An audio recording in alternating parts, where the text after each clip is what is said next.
Siang itu jalanan ramai oleh angkot yang hilir mudik. Aku baru saja keluar dari mobilku yang sedang kuparkir agak jauh dari sebuah pusat perbelanjaan kecil. Aku sengaja berjalan kaki sebentar, menikmati keramaian. Ketika tiba-tiba langkahku terhenti di seberang jalan, aku melihat sosok yang tak asing, mantan istriku. Ia berdiri di samping seorang pria dengan pakaian sederhana. Wajahnya kuingat jelas. Pria itu adalah suami barunya. Mereka tampak bahagia, bergandengan tangan sambil bercakap-cakap. Aku memilih diam, tak berniat menyapa. Namun takdir berkata lain. Tepat di dekatku, sebuah angkot berhenti menurunkan penumpang. Aku berdiri di sampingnya, hingga tiba-tiba tatapan mataku bertemu dengan mata mantan istriku. Sekejap ia tersenyum sinis. Bukannya itu, bisiknya pada suami barunya. Mereka berdua lalu berjalan mendekat. Dengan nada penuh ejekan, ia berkata, "Wah, ternyata hidupmu jatuh juga ya, jadi supir angkot sekarang." Suaminya tertawa kecil sambil menepuk bahuku. Seolah-olah aku benar-benar hanya orang kecil di matanya. Aku hanya tersenyum tipis. Dalam hati ada rasa perih, tapi bibirku tetap terkatup rapat. Aku tahu, hari ini hanyalah awal dari sebuah cerita yang akan membalikkan keadaan. Ternyata benar kan?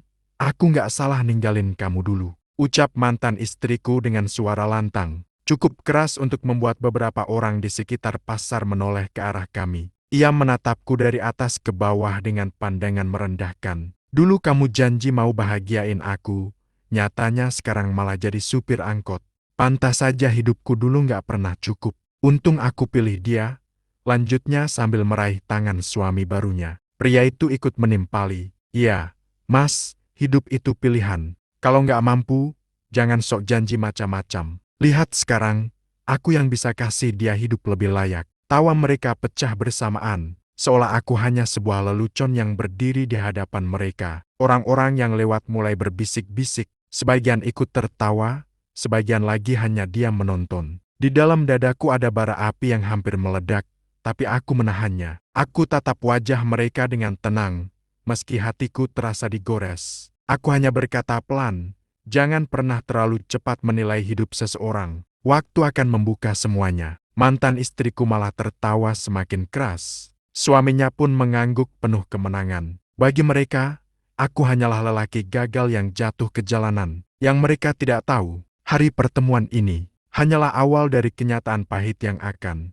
mereka telan di depan umum. Setelah mendengar tawa dan ejekan mereka, jujur hatiku terasa terbakar. Ada rasa ingin membalas saat itu juga, menunjukkan siapa aku sebenarnya. Tapi langkahku terhenti oleh satu hal, harga diriku. Aku menatap ke arah mantan istriku, lalu beralih ke suami barunya. Dalam benakku, semua kenangan masa lalu berputar kembali. Saat aku masih bersamanya, aku rela bekerja siang malam, bahkan tak tidur, hanya demi membuatnya tersenyum. Namun pada akhirnya, ia memilih meninggalkanku karena uang. Suaminya kini memandangku penuh kesombongan. Kalau butuh kerjaan, bilang saja, aku bisa tolong carikan. Daripada hidupmu cuma jadi supir angkot di jalanan. Kata-katanya menusuk, tapi aku tetap membisu. Aku tersenyum tipis, lalu menjawab dengan suara tenang. Terima kasih atas tawarannya, tapi hidup ini tidak selalu seperti yang kalian lihat. Suatu saat nanti, kalian akan mengerti arti sebenarnya. Mereka saling berpandangan, lalu kembali menertawakan ucapanku seolah aku hanya sedang berandai-andai.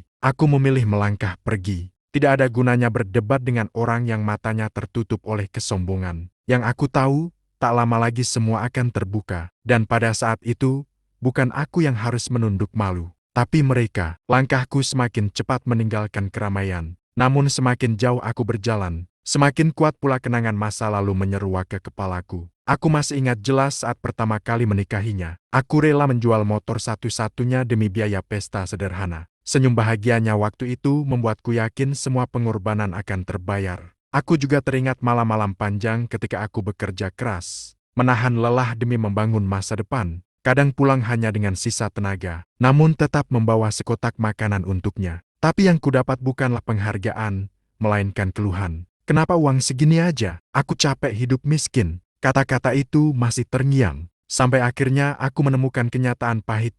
Ia berselingkuh dengan pria lain. Pria yang kini berdiri di sisinya sebagai suami baru. Aku terdiam di sebuah sudut, menatap kosong ke arah langit. Dadaku sesak, bukan karena kehilangan dia, tapi karena luka pengkhianatan yang dulu ditanamkan. Namun bisikan hatiku berkata, tenanglah, jangan balas dengan amarah. Waktu akan menunjukkan siapa yang sebenarnya kalah dan siapa yang menang. Aku menghela napas panjang, lalu menyalakan mobilku yang terparkir tak jauh dari situ. Tidak ada yang tahu, mobil itu bukan milik perusahaan rental, melainkan mobil dinas simbol dari posisiku sebagai pemimpin. Dan aku tahu, hari itu hanyalah awal. Suatu saat, mereka akan melihat siapa aku yang sebenarnya. Keesokan harinya, aku duduk di ruang kerjaku yang luas. Di meja kayu besar berlapis kaca, berjejer dokumen penting, laptop, dan telepon kantor yang terus berdering. Dari jendela lantai tinggi, aku bisa melihat jalan raya tempat kemarin aku dihina. Ironis sekali, betapa kecil pandangan mereka dibanding kenyataan yang ada. Aku adalah pemimpin di sebuah perusahaan besar. Puluhan cabang tersebar di berbagai kota. Ratusan karyawan bekerja di bawah naunganku. Dan yang lebih mengejutkan, suami barunya ternyata hanyalah salah satu pegawai di perusahaanku. Menempati posisi kecil di bagian gudang. Aku tersenyum miris saat mengingat ejekannya kemarin. Kalau butuh kerjaan, bilang saja, aku bisa tolong carikan. Padahal, setiap rupiah gajinya berasal dari tanda tanganku. Rahasia ini kusimpan rapat-rapat. Aku tidak ingin tergesa-gesa membuka jati diriku. Ada saatnya kebenaran disingkap, dan ketika itu terjadi, bukan hanya wajah mereka yang membeku, tapi harga diri mereka pun akan runtuh. Siang itu, sekretarisku memberitahu, "Pak, besok akan ada rapat koordinasi besar. Semua kepala bagian dan beberapa staf dari cabang ikut hadir." Aku hanya mengangguk sambil tersenyum tipis. Dalam hati aku berbisik, bagus, saatnya permainan dimulai. Di hadapan semua orang, mereka akan tahu siapa aku sebenarnya. Hari rapat besar akhirnya tiba. Ruang pertemuan sudah dipenuhi para kepala bagian, manajer, dan beberapa staf pilihan dari cabang. Kursi tersusun rapi, layar proyektor menampilkan logo perusahaan. Suasana begitu formal dan serius. Aku melangkah masuk dengan setelan jas hitam, diiringi sekretarisku. Semua peserta rapat berdiri memberi hormat. Aura ruangan langsung berubah ketika aku duduk di kursi utama, tepat di tengah depan. Mataku menyapu seluruh ruangan, hingga berhenti pada satu wajah yang sangat familiar. Ya, suami baru mantan istriku. Ia duduk di deretan belakang, menunduk gugup. Sama sekali tak menyangka bahwa supir angkot yang kemarin ia hina, kini duduk sebagai bos besar di hadapannya. Wajahnya memucat. Ia bahkan beberapa kali salah menulis catatan, tangannya gemetar. Aku bisa merasakan ketakutan yang mulai menyelimuti dirinya. Tapi kejutan tak berhenti di situ. Tak lama kemudian, pintu ruang rapat kembali terbuka. Seorang tamu undangan dari luar perusahaan masuk, dan mataku langsung terbelalak mantan istriku. Rupanya ia ikut mendampingi suaminya dengan alasan ingin tahu pekerjaan barunya. Sekejap ruangan seakan membeku. Ia menatapku, terdiam kaku. Wajahnya berubah pucat pasi. Ekspresi terkejutnya tak bisa disembunyikan. Aku hanya tersenyum tipis, lalu membuka rapat dengan suara lantang. "Selamat pagi semuanya. Saya harap kalian siap, karena hari ini kita akan membicarakan masa depan perusahaan." Seketika, pandangan semua orang tertuju padaku dengan penuh hormat sementara. Dua orang itu hanya bisa menunduk, tak percaya dengan apa yang mereka lihat. Rapat dimulai dengan presentasi dari beberapa kepala bagian. Aku duduk tenang di kursiku, sesekali mencatat poin penting. Namun mataku beberapa kali sengaja melirik ke arah suami mantan istriku yang duduk di barisan belakang. Wajahnya benar-benar kaku, dahi berkeringat, tangan gemetar saat memegang pena. Ia berusaha menunduk, seolah ingin menghilang dari pandangan. Mantan istriku di sampingnya, tak kalah panik, kedua matanya terus memandangku tanpa berkedip, seperti tak percaya dengan kenyataan yang terbuka di depan matanya. Aku tahu, dalam benaknya kini berputar pertanyaan. Bagaimana mungkin orang yang kemarin kuinakan sebagai supir angkot, ternyata adalah bos di sini? Ketika giliran suaminya maju untuk memberi laporan, suasana makin tegang. Dengan suara terbata-bata ia memaparkan data, beberapa kali salah menyebut angka. Aku menatapnya lekat, membuat wajahnya semakin pucat. Setelah ia selesai, aku menutup berkas di tanganku lalu berkata tegas, "Laporanmu masih banyak kesalahan. Perbaiki sebelum sore ini. Ingat, kita tidak butuh karyawan yang ceroboh." Kalimat itu membuat ruangan hening. Semua orang terdiam, hanya menunduk. Sementara ia tampak semakin kecil di kursinya, wajahnya merah pada menahan malu. Mantan istriku menundukkan kepala, tak berani menatap siapapun. Senyum sinis tipis muncul di bibirku. Inilah momen pertama di mana kesombongan mereka mulai runtuh, dan wajah mereka benar-benar membeku. Rapat berlangsung semakin tegang, beberapa laporan sudah selesai dipaparkan, dan akhirnya tiba pada sesi penutup di mana aku harus memberikan arahan umum. Semua peserta duduk tegak,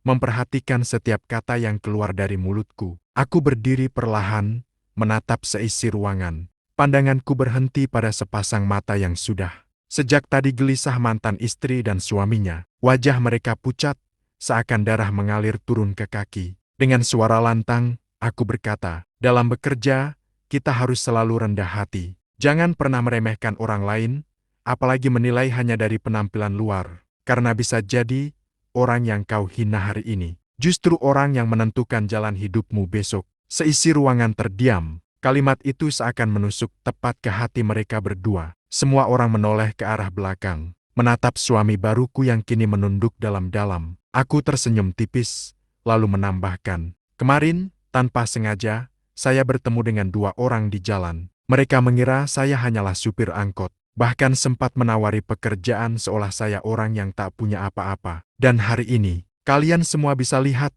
siapa saya sebenarnya. Gegas, wajah mantan istriku menegang. Ia menutup mulut dengan tangan. Matanya berkaca-kaca, tak mampu menahan rasa malu. Suaminya juga tampak seperti kehilangan tenaga, tubuhnya lemas di kursi. Beberapa peserta rapat saling berbisik, sebagian tampak menahan senyum, sebagian lainnya hanya terdiam kaku. Aku mengakhiri dengan kalimat tegas, mulai sekarang, belajarlah menghargai orang lain, karena kesombongan hanya akan membuatmu jatuh lebih dalam. Suasana hening. Hanya tersisa wajah dua orang yang kini benar-benar tertunduk malu di depan umum. Setelah rapat berakhir, semua peserta satu persatu meninggalkan ruangan dengan penuh hormat. Beberapa karyawan bahkan sempat menyalamiku, sambil berterima kasih atas arahan yang kuberikan. Namun di sudut ruangan, mantan istriku dan suaminya masih terpaku di kursi. Wajah pucat dan mata kosong tak berdaya. Aku berjalan perlahan menghampiri mereka. Suaminya buru-buru berdiri, menundukkan kepala dalam-dalam. Maafkan saya, Pak, ucapnya dengan suara bergetar. Aku menatapnya tenang, lalu beralih pada mantan istriku. Ia menunduk sambil menggenggam erat tangannya sendiri. Bibirnya bergetar, air mata mulai jatuh. Maafkan aku nggak tahu kalau ternyata. Suaranya terputus, tangisnya pecah. Aku menghela napas panjang. Bukan masalah siapa aku sekarang. Masalahnya adalah bagaimana kalian memperlakukan orang lain dengan kesombongan. Dan hari ini, kalian memetik hasilnya sendiri. Ia hanya menangis tanpa bisa berkata apa-apa. Suaminya menunduk semakin dalam, wajahnya merah pada menahan malu. Aku melangkah pergi meninggalkan mereka, tanpa sedikit pun menoleh ke belakang. Di lorong panjang perusahaan, aku berjalan dengan kepala tegak. Hati ini terasa ringan, bukan karena aku berhasil membuat mereka malu, tetapi karena kebenaran akhirnya berdiri di atas kesombongan. Hari itu aku menyadari satu hal, karma tidak pernah salah alamat. Mantan istriku menyesal, suaminya terhina, dan aku tetap berdiri sebagai diriku yang sebenarnya kuat, tegar, dan terhormat.